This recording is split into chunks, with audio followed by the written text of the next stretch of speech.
If you've been feeling disconnected from yourself recently, then this video is for you. You do not have to have a complete fresh start to reinvent yourself. You just need to create a reset. The beautiful thing about giving yourself a hard reset is that it's something that you can do for yourself anytime, and it's entirely your own doing. You can literally decide right now that you are going to become the best version of yourself, and I'm going to help you do that in this video today. The past few years, I have been through so much. I've been through a divorce. I got diagnosed with ADHD at the age of 28. I've moved country multiple times and had so many life-altering experiences. Hi, buddy. It turned out to be the best thing for me. It has taught me so much, and I'm so grateful for all of the crazy chapters that have happened in my life. I had situations that have ripped my reality into shreds and put them back together again, and I am so grateful. For the first time in my life, I'm finally at a point where I don't feel the need to be starting over in a new country, living abroad again anytime soon, because I really love what my life looks like internally and externally. This video is the things that I have learned about rebuilding life, about regaining confidence, and becoming the person that I knew I always was on the inside. So I'm going to walk you through the mindset shifts, the habits that have allowed me to recreate my life, reinvent myself, start again, and become the baddest bitch that I know. If this sounds like the kind of life that you are wanting to move towards, then drop me a like so that I know to keep creating this kind of content. Right, let's get straight into it. Section 1 is about getting real with yourself.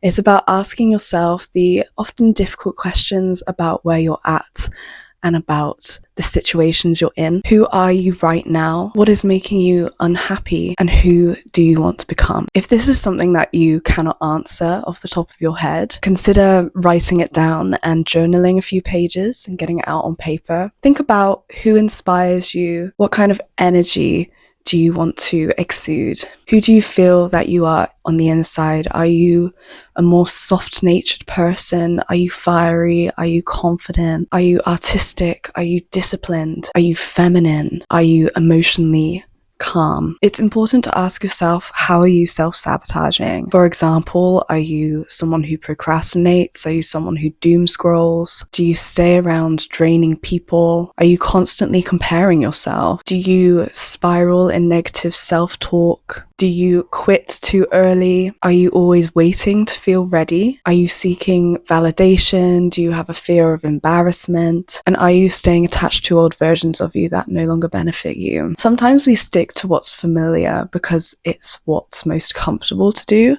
but that doesn't always mean that it's the most healthy thing to do. The life that you want isn't created in your comfort zone. So how do you actually do that? Now that you know all of these areas and where you're lacking and where you want to improve, let's create a visual representation of what you want moving forward. This could be in the form of Pinterest boards, which is honestly like my favorite way to manifest. I do a monthly vision board every single month, and I've done this for about 2 years now, and it just helps me shift consistently, because the things that I want at the start of the year aren't always what I want at the end of the year. It's okay to trial different things, and it's okay to change your mind. So I recommend doing this regularly. Let me know if you want to know more about doing that, because I am an expert in it. So it could be in the form of Pinterest boards, as I said, mood boards, even journaling if you prefer seeing things written down. Create the aesthetic that you want to create for yourself. It could even be putting on your boards things like outfits, how you want to show up physically in this world. Make sure that you're also including things like your routines, your habits, energies, the standards, type of friends that you want to have around you, your style, health, boundaries, and mindset. When you can see things visually, it's much easier to understand and move towards what you want. Section 2 is all about looking at your relationships. Creating an environment that benefits you and your higher self is all about who you surround yourself with. Sometimes when you stay connected to older relationships that are really different from you and don't align with you, it makes it harder for you to move forward and become your best version. You cannot become the best version of yourself if you're constantly staying in things that feel comfortable even though they feel wrong. It's important to ask things like, do the people in your life inspire you? Do they challenge you? Are they supporting your growth? Do you feel energized around them? And most importantly, do you feel like you can be fully yourself around them? Section 3 is what I am calling creating a bad bitch routine. The idea of becoming your highest self, it feels very magical and it feels very exciting, but actually the reality that you want is created in the boring routines that nobody else sees. It's important to create a system that is easy to follow even when you're feeling unmotivated. Especially as a girly with ADHD, we're not looking at creating the ultimate billionaire 4 a.m. routine. I have done like 4 a.m. routines before and they're really good, but they don't last. They're very good for like short-term things, like if you've got big projects. What I'm talking about today is just creating something that you can hold yourself accountable to every single day, even when you're feeling low energy, unmotivated, and something that isn't super strict so that you can adjust it as you need to, because ADHD brains thrive on novelty. You're not going to be able to do the same thing every single day, all the time for the rest of your life if you have ADHD. What I like to do is create a morning routine and an evening routine, which is super simple and super basic. And it just means that every single day you have something that you can rely on and that keeps you feeling fresh and keeps you feeling good about yourself. I would also say that make sure you have this routine stuck somewhere that you can always see it. I often will post these on like a little post-it note on my mirror or on like a cupboard or something, but you could also have it as your phone screen background, or you could keep it somewhere that you're gonna look at every day, maybe even your laptop desktop. I've done that before as well, your desktop wallpaper. Or you can just like keep it in your planner or on like a Notion if you're into Notion. The minimal viable routine. Let's talk about it. In the morning, I would say some non-negotiables for me, and I would recommend they're non-negotiables for you as well, is just simply, as soon as you wake up, down water. Just drink a load of water as soon as you get up. Open your curtains. Get natural light into your space. Do some stretching, or, make sure you're moving your body straight away. It doesn't have to be loads, but just so that you can get yourself moving a little bit. And of course, things like washing your face, cleaning your teeth, that kind of thing. A few little additions that I have stuck to pretty much as soon as I started making routines, like many, many years ago, decades ago, is that I like to put on some kind of peaceful music. The type of music has changed over time. I used to put on classic FM in the mornings. Nowadays, I'll just put on some classical music on Deezer. I really love Ghibli piano music. That seems to be my go-to at the moment. I also love to light an incense stick and just kind of bless my space, cleanse the space a little bit. That seems to be something that has stuck. Another healthy habit, which I think is really important in this modern world that we live in, is to avoid screens in the morning.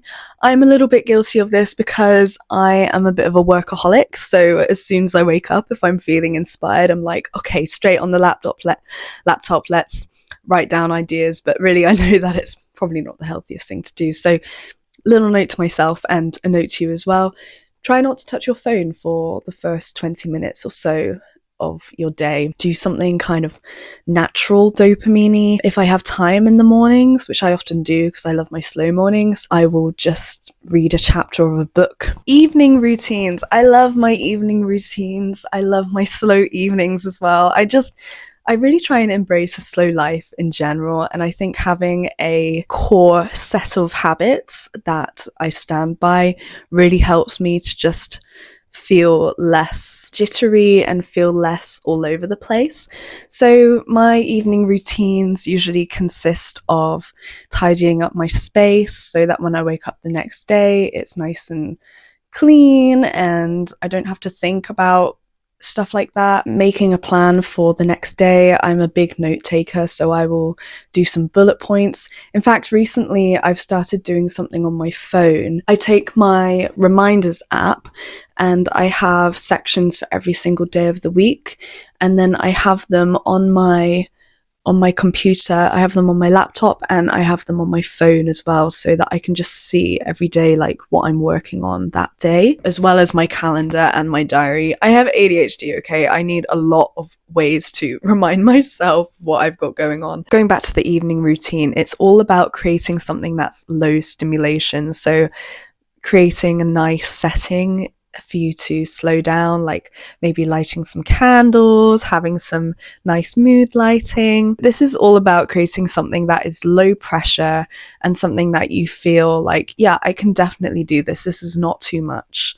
And it can be adjusted depending on how you're feeling that day. If you're a woman with ADHD, where your hormones are at. There are so many things to take into consideration when thinking about what your routines are going to look like. On higher energy days, you could have things that you add in as optional things. So for me, if I'm feeling like highly energized, then I might go into a field and do some walking there, or I might even take my yoga mat if the weather's good. I might make myself like a proper coffee rather than just like an instant one.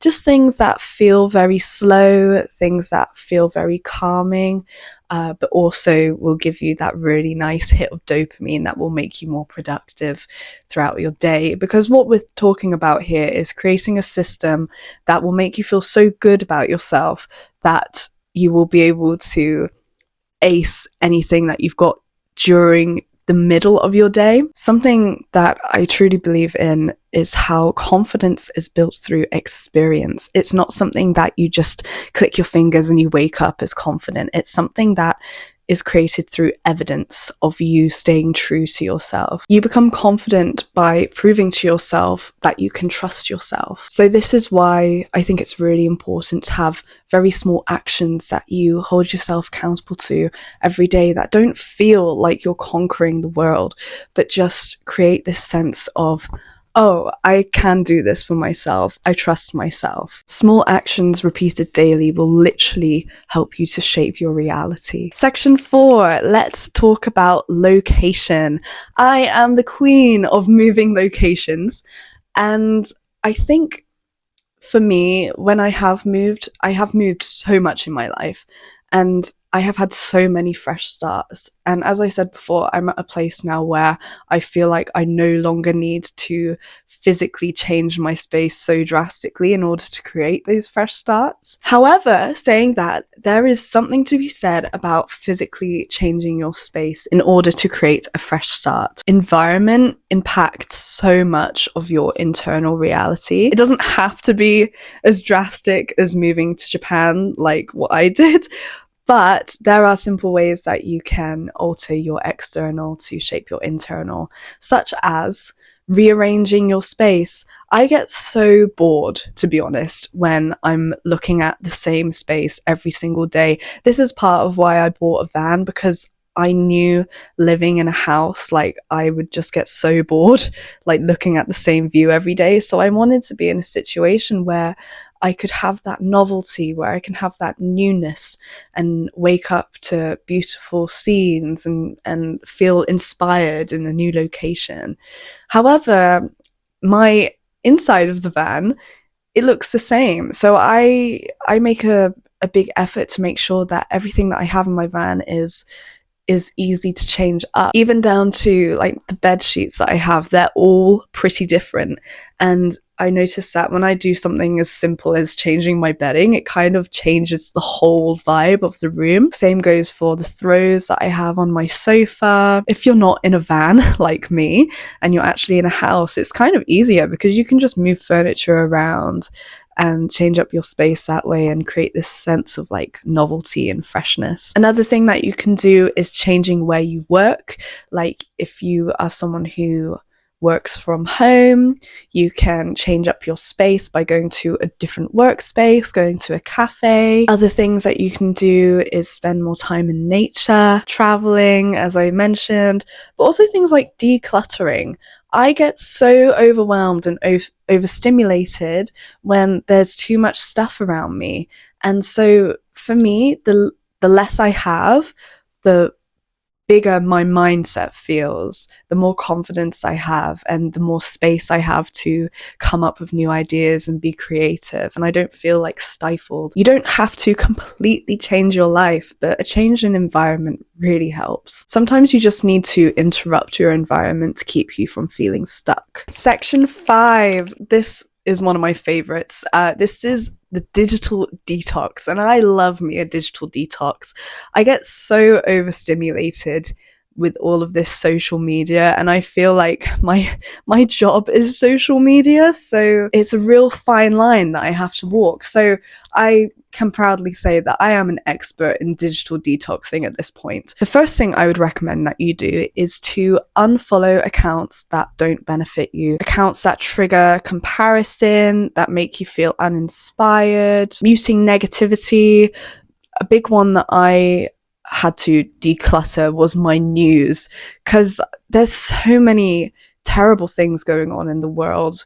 And I do think it's really important to be informed. However, you don't have to wake up every day and just fill your mind with negativity. It's good to have an awareness, but it shouldn't consume your whole life. What I follow now online is very intentional. I follow a lot of positive environmental news outlets, and I only follow very specific things when it comes to politics and world news. It's important to stop consuming content that drains you. This also includes limiting doom scrolling and basically just creating or curating an online world that feels inspiring rather than draining.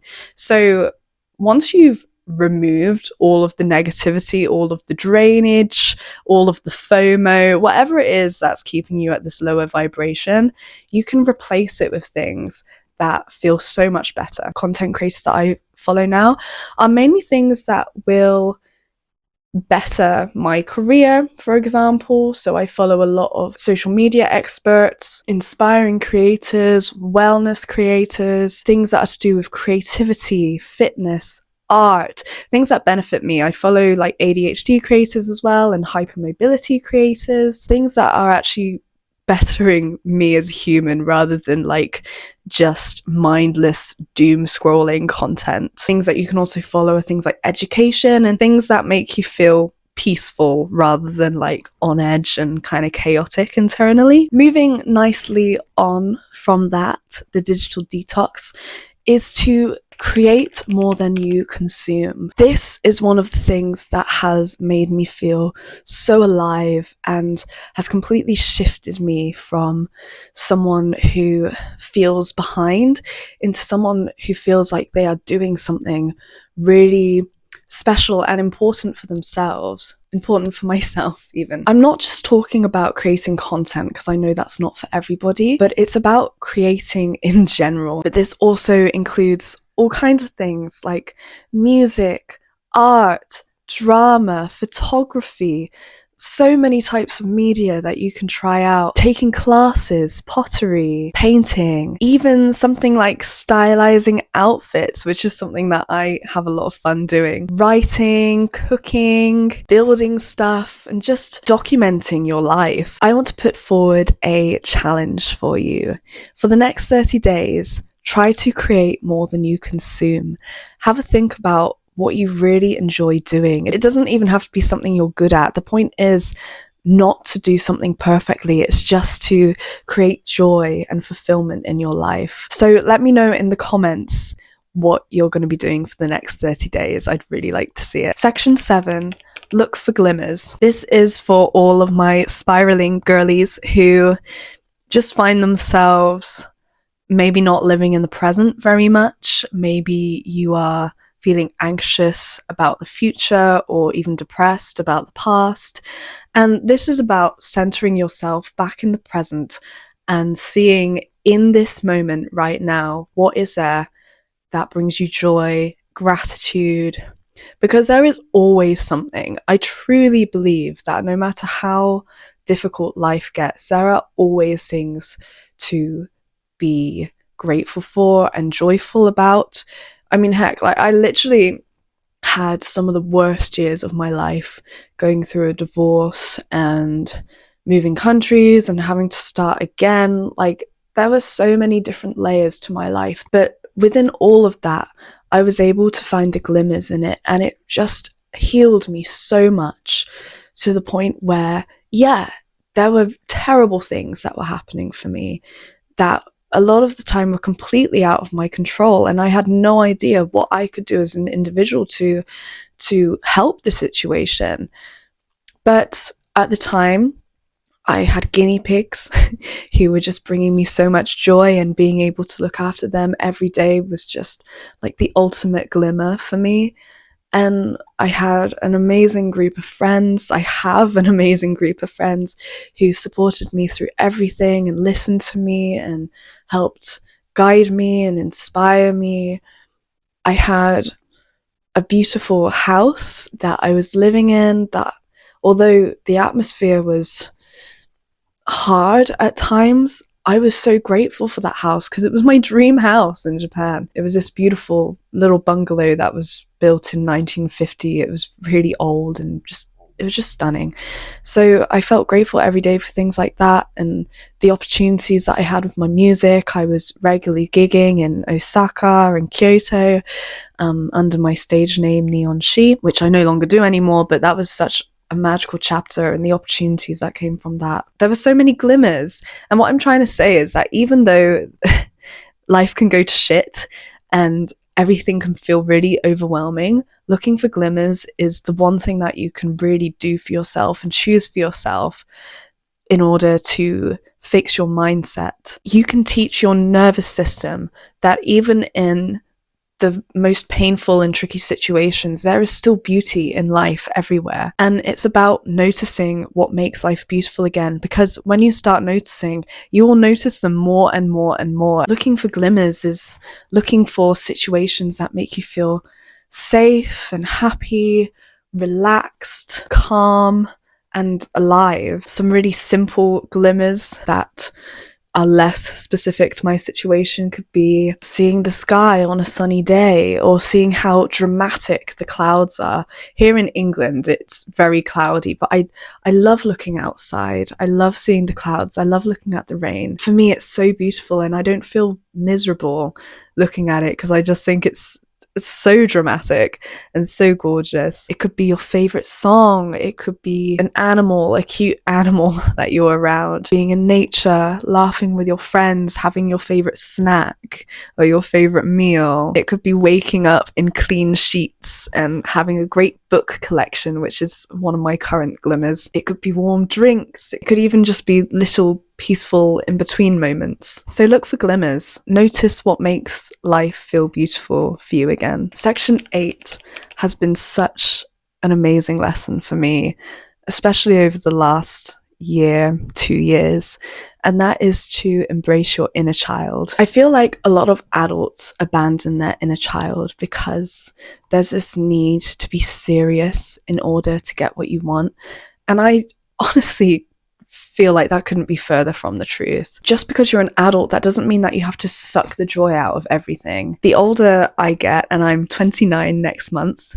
if you can believe it, is that the closer I become to my inner child, the more that I strive to do the things that I loved as a kid, the better my life becomes, the more opportunities that I get, and the happier I am. Maybe reinventing yourself isn't actually about becoming someone new, but maybe it's more about coming home to yourself. I feel like as we get older and as things happen, as we experience trauma and life-altering situations, we lose this sense of wonder that we have as a child, and we end up burying these parts of ourselves. In this section, I really want you to uncover all of those things that you loved to do as a child and allow yourself to experience them just for the sake of being happy. This is all about reconnecting with your old hobbies, creativity, using your imagination to come up with ideas, listening to the music that you liked as a kid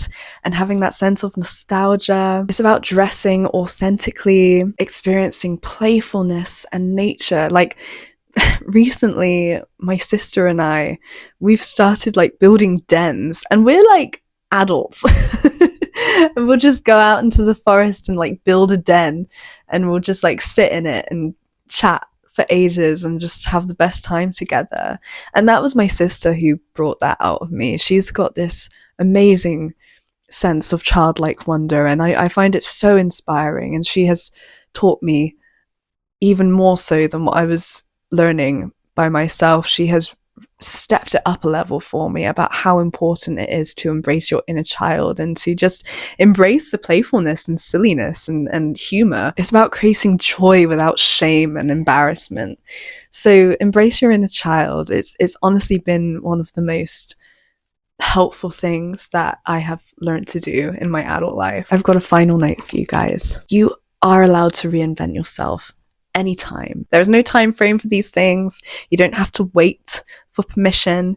It's your life. You can do whatever the fuck you want at any time. Just taking little steps to become authentically you. You are allowed to outgrow old versions of yourself. You're allowed to become softer or stronger, happier and more authentic. And you're allowed to build a life that actually feels like yours. Comment the version of yourself that you are becoming after this video. I really want to hear it. And make sure to subscribe for more videos on self-growth and becoming that bitch. I'm also rebuilding my life as we speak. As I mentioned, I've bought a camper van that I'm renovating, and I have so much going on that I'm sharing on this YouTube channel, so make sure to have a little gander and check out all the cool stuff that I'm doing. As always, thank you so much for watching and have a beautiful day.